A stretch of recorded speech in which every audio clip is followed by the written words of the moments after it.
So I had to run in and get some coffee really quick, make my 18th pot of the day. So anyway, I am a coffee drinker. I always have a cup in my hand. It's water. It's basically watered down coffee. I think it's more of like just a mental thing of like a placebo to say, hey, stay awake. So anyway, we're getting to know JP a little bit. So I want to talk to you a little bit. So I am from the West Coast. I moved to Florida about 4 years ago. After the divorce, I left, and I left Oregon and went back to Iowa and redid my mom's house so she could sell it after her husband died. And then I couldn't figure out what the hell I was going to do with my life, and I had a really good friend in Hawaii, and she said, you just need to get out of here and go find your own place. So I did. I went to Florida, and I went there thinking it was the furthest away from her. But it wasn't. But I did hide out here for about 3 or 4 years. I mean, I don't know. Because, even though she was bothering me for the last 2 years, she still...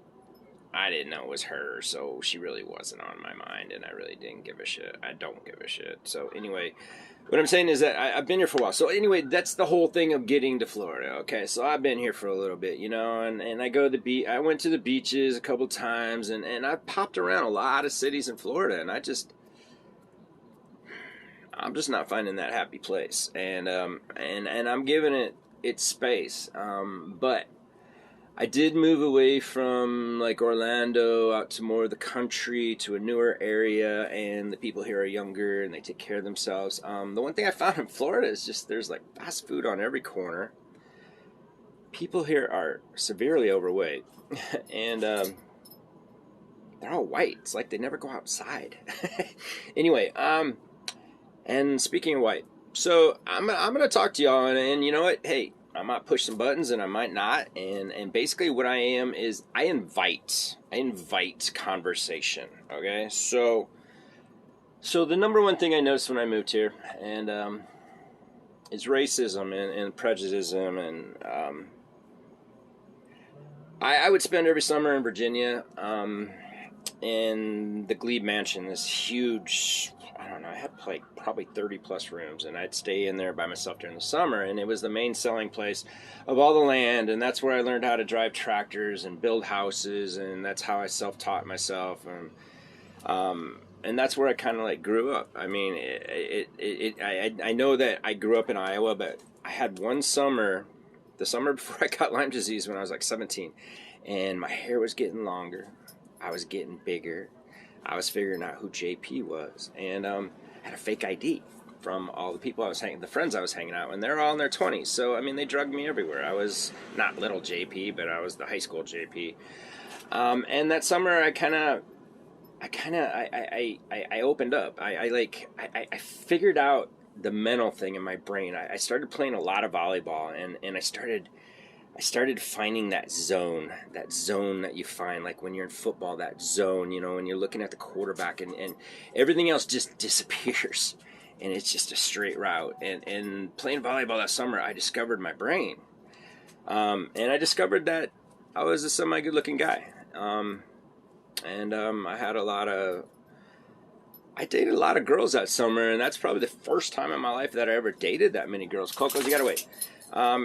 Because I was a pretty shy guy up to that point. And so I had that interesting summer, and then I got bit by that tick. Went home to Iowa at 17. I ended up in a coma, and they put me in the hospital, and they couldn't figure out what the hell it was.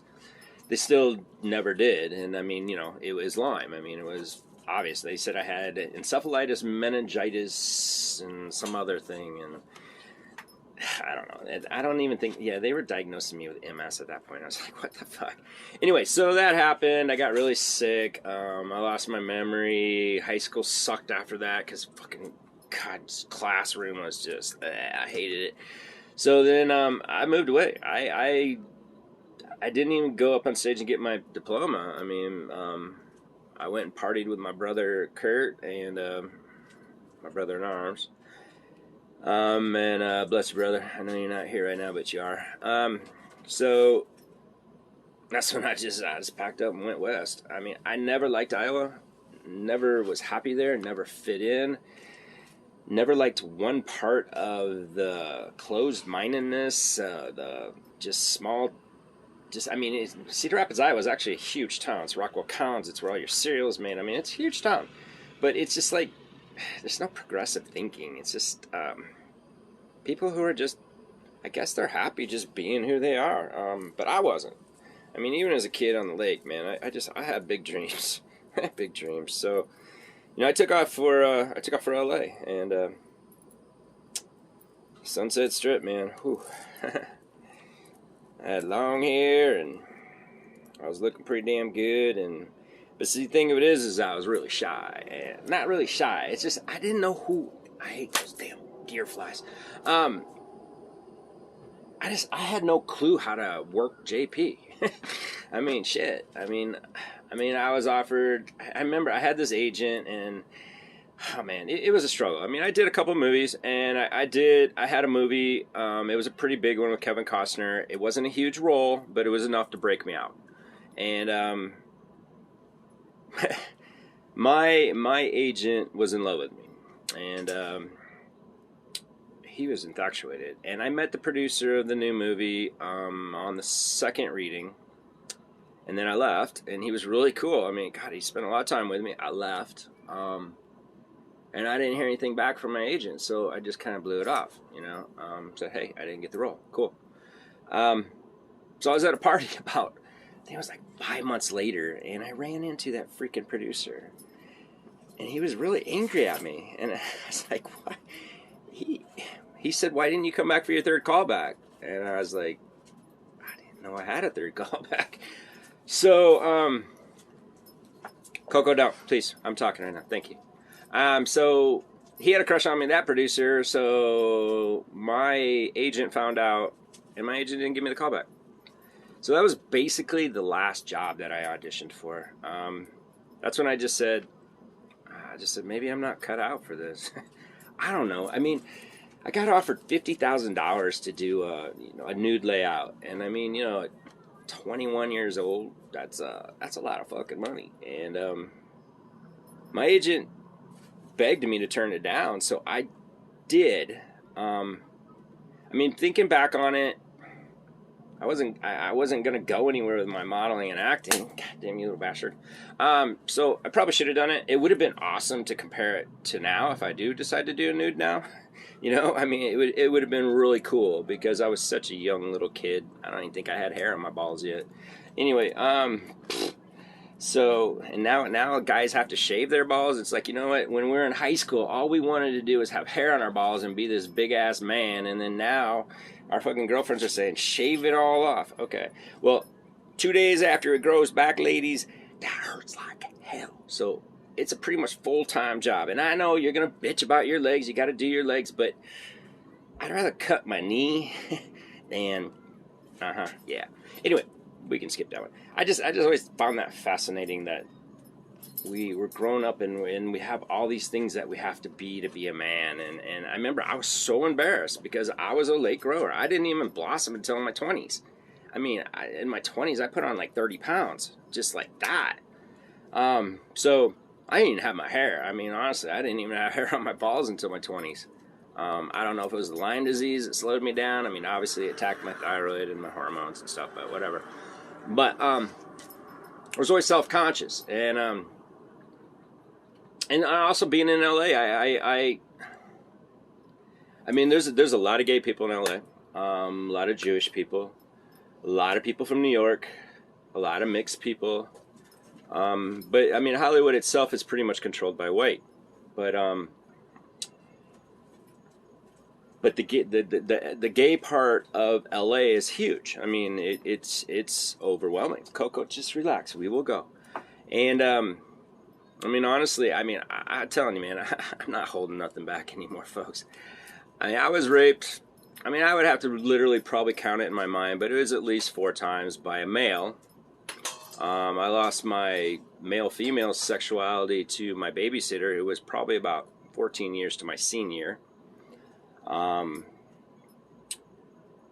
think I was only like 12 years old, 14 in that area. I mean, obviously, yeah, a young man would like go, yeah, let's have sex. But you know, it was really confusing to me, and the most confusing part was after she did it, she came back the next day to babysit me, and I came back home from playing with my friends, and she'd locked the door. And I looked in the driveway, and there's a car there, and it ended up being her boyfriend. and and I mean, I'm just a little kid, you know. I mean, God, I think it's probably the first time I ever felt jealousy or something. But I remember I kicked the damn door in. It was a metal screen door. I can totally remember seeing how bent up it was, and I got in trouble. But I didn't tell anybody what happened. I just took the blame for the door. So being raped, being raped by a male, and me being quote quote an empathic, easygoing, forgiving soul, and easily, I trust a lot of people. I mean, I trust, I forgive. I mean, that's just my nature, and it's not. I'm not going to change it, but I'm very careful with it nowadays. But back then, you know, I had like I have not an ounce of draw. I mean, I don't even know how to say it. So when I was in LA and guys would hit on me, I took it a whole different way. I mean, a whole different way. It was a threat to me whenever anybody had anything to do with a male coming on to me in LA. And it was a threat, and it was scary. I mean, I did not have any fucking clue how to deal with it, honestly. And I think that's maybe one of the reasons I ran from LA. But I sit there and think about how much money I could have made and what I could have had. But, you know, thinking back, I wasn't ready. I would have been dead, drugs, alcohol, whatever. I mean, LA is just one crazy. I mean, I can remember in the 80s they had these spin tables and there's just big old piles of cocaine. And I mean, it was free because everybody has so much freaking money there. And I mean, the women and the men and everything and all the opportunities, and everybody's a liar and you can't trust nobody. So it was very confusing for a country bumpkin of me, and the way I looked. Yeah, that was a big factor. Damn, I'm gonna get him. Okay. So those are a lot of the factors why I left LA.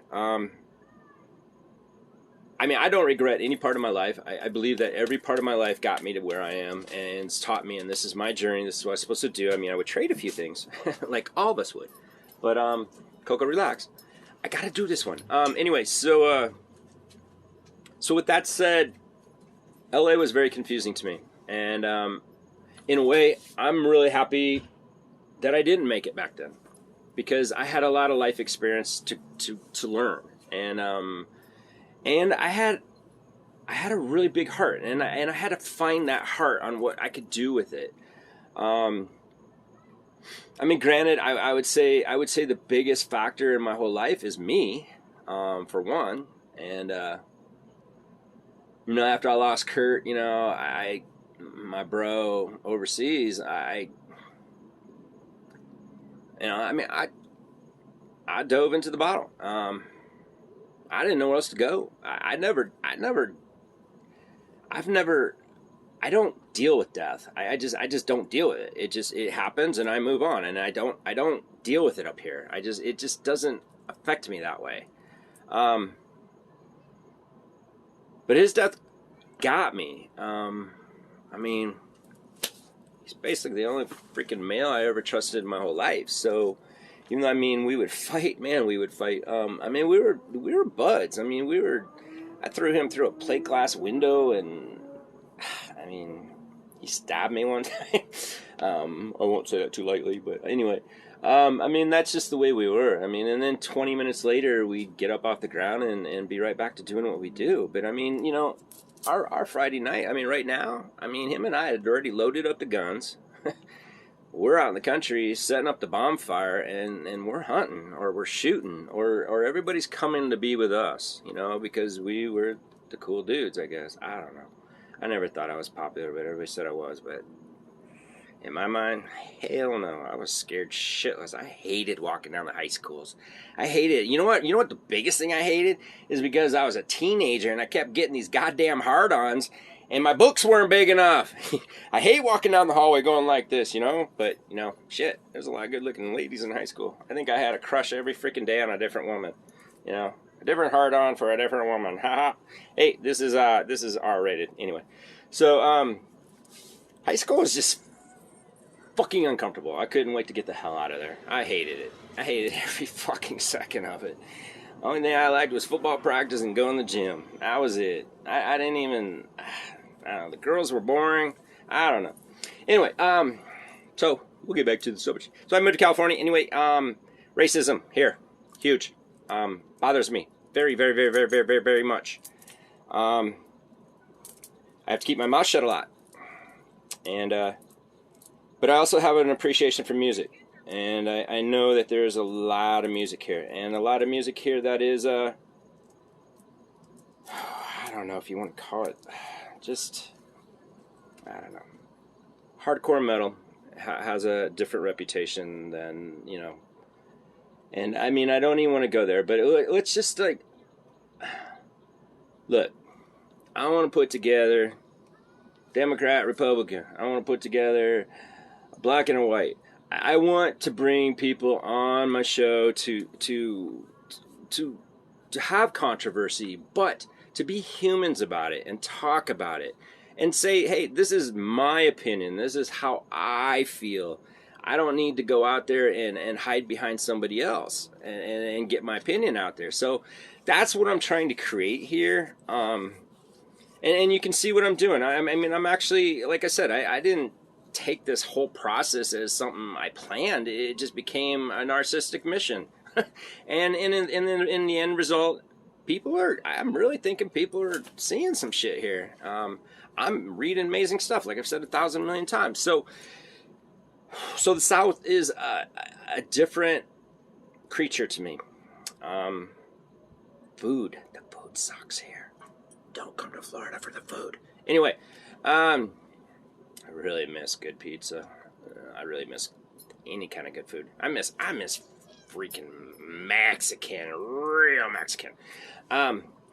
So I just want to, the show, I want to create some controversy. And I want to bring on musicians, and I want to showcase some local talent. And with COVID here, we're not getting stages. I mean, if I would have been a football player last year in COVID, I wouldn't have made it to college because there was no showcase. I mean, there's just no showcase. There's musicians out there that aren't getting a showcase. There's all kinds of people that got talent that aren't getting showcased right now. And then on top of it, I want to throw some talent, you know, and what we're doing and what I want to do is I want to bring old metal to the young generation and do something with it and show them. Because see, back in the day, I mean, to pick up a guitar and go into a recording studio, it's nothing like today. Nothing. I mean, you know, you're talking beer cans, cigarettes, just disgusting. But that's why it was so cool. That's why it was so dirty. We were so poor. We were just scraping. I mean, and that's the beauty of it. I mean, everybody's first album is written out of pure hell. But ask any rocker who wrote that first successful album, they'll say that was the best time of their life. Every time. It's before the drugs and the alcohol took over. It's before the success, before getting that high of being on stage and needing more and more and more. And that's what happens to most musicians.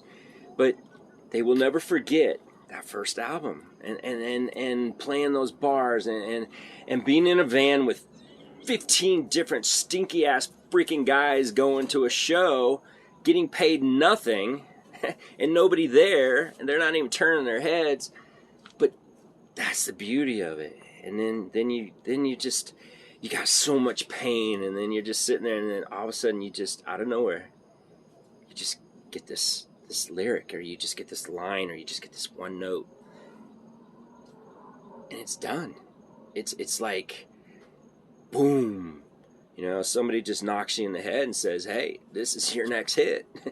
You know, and I saw that a lot over and over again. And then I watched them go hurt themselves, you know. It's crazy what Hollywood does to you. But, you know, I mean, like the true people, like the true musicians are all here.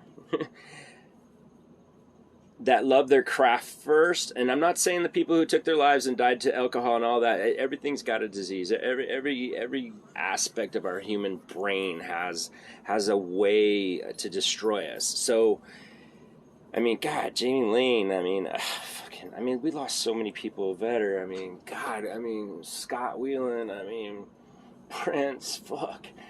I mean, Eagles. I mean, God. I mean, Bowie. Oh, man, I mean, we've had a shitty couple years here, folks. So, with this COVID, man, I mean, we're all missing out on each other. I mean, fuck, I miss having a goddamn hug. I'm a contact person. I'm a germphobe, but I'm a contact person. You know, so fuck it. We need to get back together again, so we got to figure out a way. So,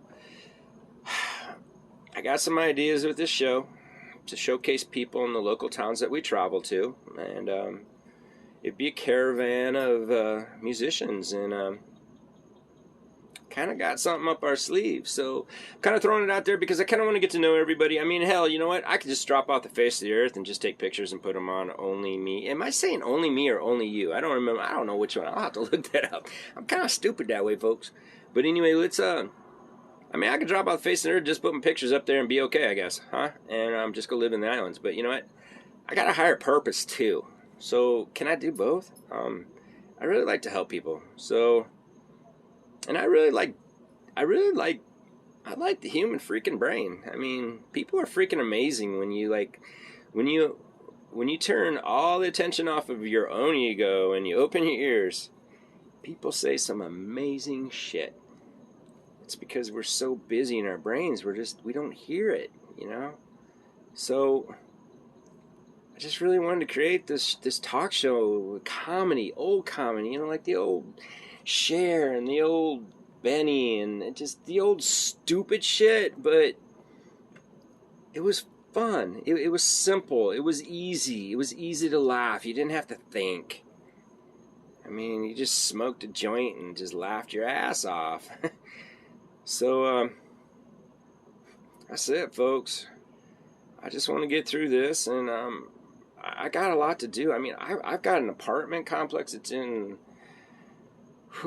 architecture right now, and I'm blown away by the possibilities of it. And it's made out of our containers, and I'm really excited. It's going to be an easy build apartment complex. You can basically put it anywhere in the world, and it's in architecture right now. And I just sitting there one night having a brainstorm, and see that's just why I got to clear all this clutter out of here. And that's why I really needed to do this, folks. I needed to get her out of my life so I can be creative and be myself and be who I am.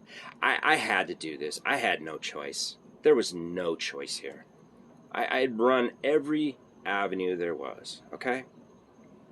So you know what? In the end, I might not beat her in court. But at this point, you know, I've done what I needed to do here. And it's time to move on. I mean, 7 years. What does she want from me? I mean, does she want me back? I mean, my psychic said that she wanted, if I was going to be successful, she was going to knock me down. Okay, so you handed me the divorce papers. No, you didn't. The server did. I accepted them. And I took off. I was good with that. So what is your problem? Do you find me different now? I mean, because I'm basically the same guy, just a little bit smarter and a little bit stronger and a little bit more on my two goddamn feet. So anyway, I don't understand this. I don't understand what the hell you want from me. Why can't I be a success? I'll tell you what, if you left me alone, I guarantee you your life would get better. Because you wouldn't have to focus on me 24/7, okay? So let's just be done with this. Quit bringing other people in this. Quit destroying my friends and my book. That's just so childish. Come on. So anyway, that's my show. And I really need I really need to be creative again. So anyway, I'm just happy. I'm not sure in bits and pieces and pieces and bits and whatever. But I'm just telling you, I don't have a preference of as far as Democrat or Republican, okay? And I'm going to tell you that truthfully. I vote for the Constitution. The Constitution is the most important thing in my life. It rules my life in this country, and it's why I'm in this country. The Constitution is our heart. And we just had our Constitution stomped on in the Capitol, and that pissed me off quite a bit. And a lot of people I used to work with overseas. It's basically just spit on our country. And that pisses me off. I know a lot of people have died overseas for us. I know a lot of people who are here and are still hurting who would probably rather die because it sucks coming home. Because I talked to them. And I'm going to be having a lot of those veterans on my show. A lot of them. I want veterans that have little unique stories, and I want to see your talents, veterans. So, man, I mean, come on. Let's get over the kneeling bullshit and all that bullshit. I mean, let's get over that the mask is political. I mean, this is just so simpleton shit. I mean, we're bigger than this. Come on, folks. So, wear your mask when you're asked to, and take it off when you're not. I mean, shit. Go to a nudist beach. Wear your clothes if you want. Shit. I have mine off in 2 seconds because I hate wearing clothes. But anyway, so that's my random thoughts for Friday night. I hope you're all having a good one. I do enjoy all this talking because this is like free therapy. Anyway, I love y'all. Peace out, and we'll see you tomorrow. Okay? Good night.